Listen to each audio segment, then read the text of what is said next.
Yo, apa kabar semuanya? Selamat datang di channel Crypto Forex Horizon, yang selalu kasih informasi keren, edukatif, dan pastinya nggak bikin boring. Hari ini kita bakal bahas topik yang lagi panas banget di dunia, yaitu Bitcoin. Sebelum kita ngomongin gimana Bitcoin berkembang dari nol sampai jadi aset yang bikin dunia gempar, gua mau sedikit ngebahas di luar topik. Jadi, ceritanya kemarin Donald Trump, mantan presiden yang terkenal itu, datang ke Los Angeles.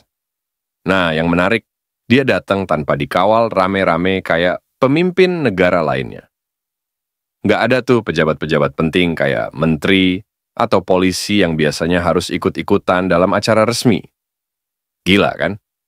Biasanya, kalau pemimpin negara lain datang pasti diiringin ribuan orang, protokol panjang, dan segala macam hal. Tapi Trump cuma datang ngelihat kerusakan kebakaran, ngomong dikit, terus janji bakal bantuin. Mikirnya, daripada ngabisin waktu sama pejabat-pejabat yang cuma ngikutin kerjaan, mendingan fokus ke hal-hal yang lebih penting, kan? Bener nggak sih? Biarin aja yang di belakang meja yang kerja, dan yang penting itu kerjaan selesai, bukan cuma sibuk dengan acara kunjungan doang. Sederhana banget, padahal masalah yang dihadapi gede banget. Tapi, ya, mungkin itu juga yang bikin dia beda, nggak kayak pemimpin lainnya yang lebih suka dikerubungin tim besar.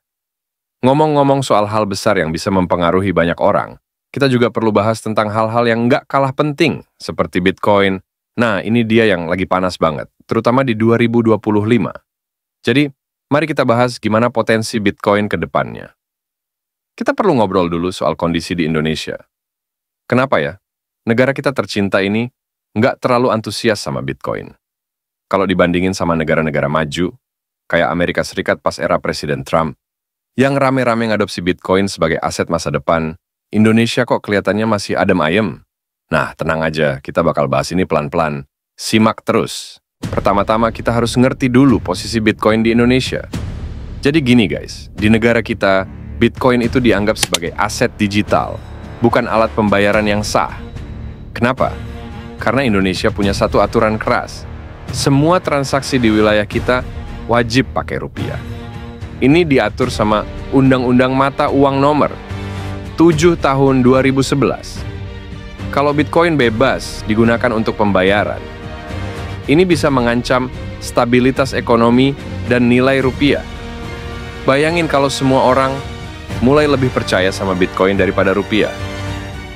Pemerintah bakal kehilangan kendali atas sistem moneter.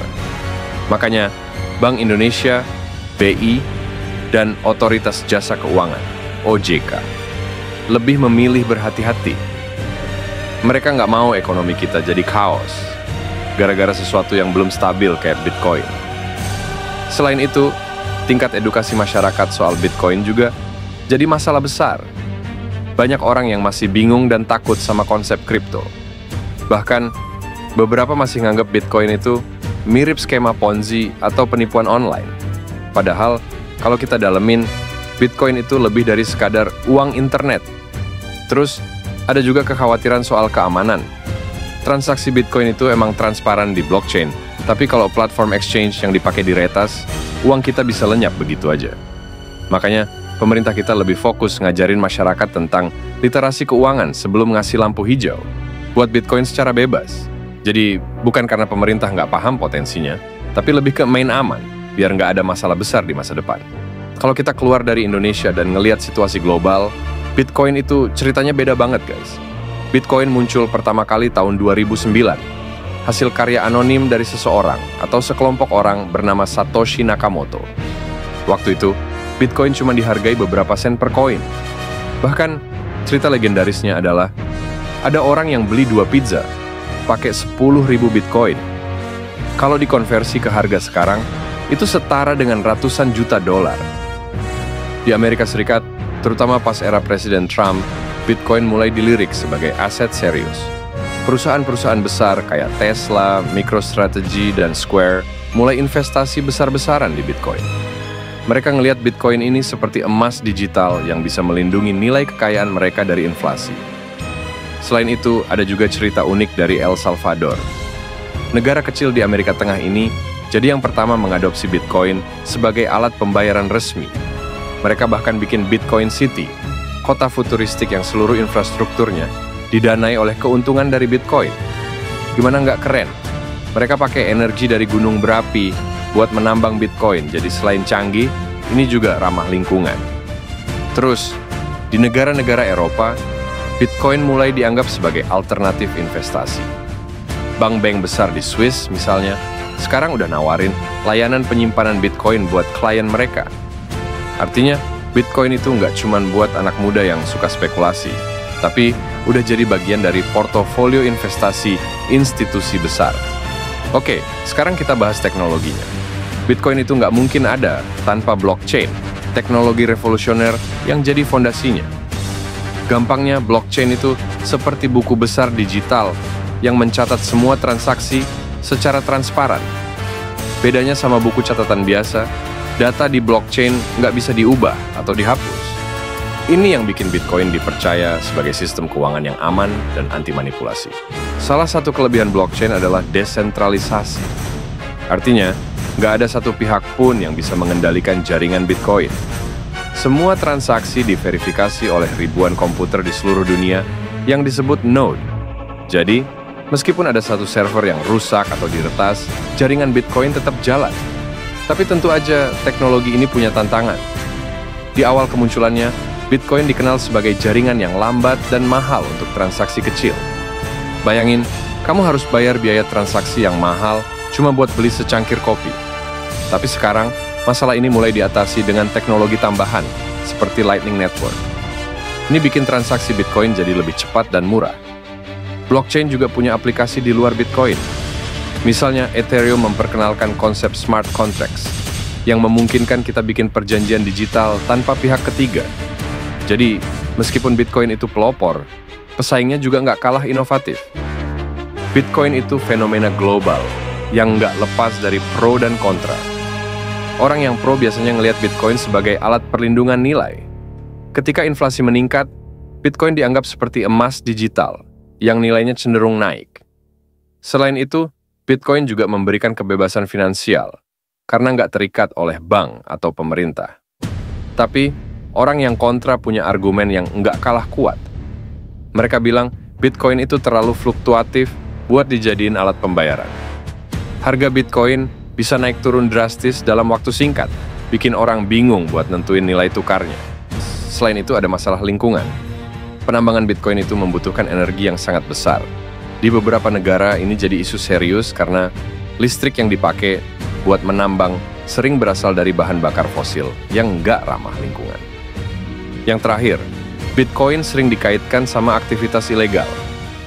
Karena transaksinya anonim, beberapa pihak menggunakan Bitcoin untuk pencucian uang atau pembelian barang ilegal.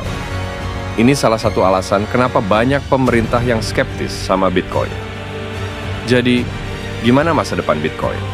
Kalau kita lihat tren saat ini, adopsi Bitcoin terus meningkat. Semakin banyak perusahaan besar, bank, dan bahkan pemerintah mulai mengadopsi Bitcoin sebagai bagian dari ekosistem keuangan mereka. Tapi, ada satu hal yang harus kita perhatikan, regulasi. Masa depan Bitcoin sangat bergantung pada bagaimana pemerintah di seluruh dunia mengatur penggunaannya. Kalau regulasinya mendukung, Bitcoin bisa jadi aset mainstream. Tapi kalau banyak negara yang melarang, ini bisa jadi ancaman besar buat keberlanjutannya. Yang jelas, teknologi blockchain yang mendasari Bitcoin punya potensi besar di berbagai sektor. Jadi, meskipun Bitcoin mungkin menghadapi banyak tantangan, ide dan teknologi di baliknya akan terus berkembang. Well, itulah pembahasan panjang lebar kita tentang Bitcoin. Mulai dari kenapa Indonesia masih ragu, gimana Bitcoin berkembang di dunia, hingga potensinya di masa depan.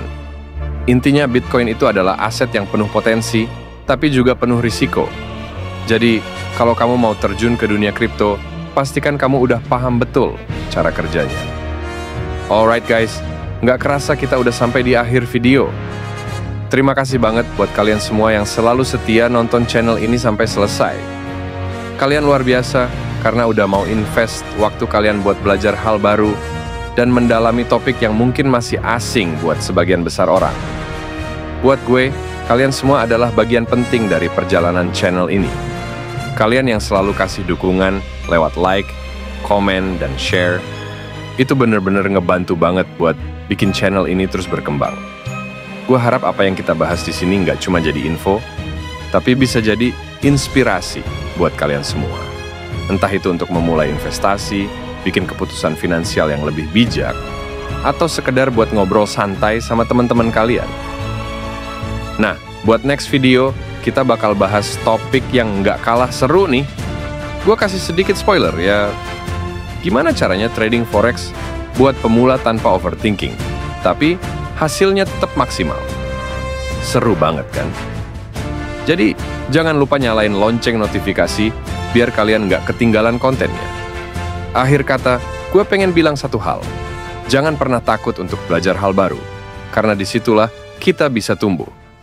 Sampai jumpa di video selanjutnya, guys.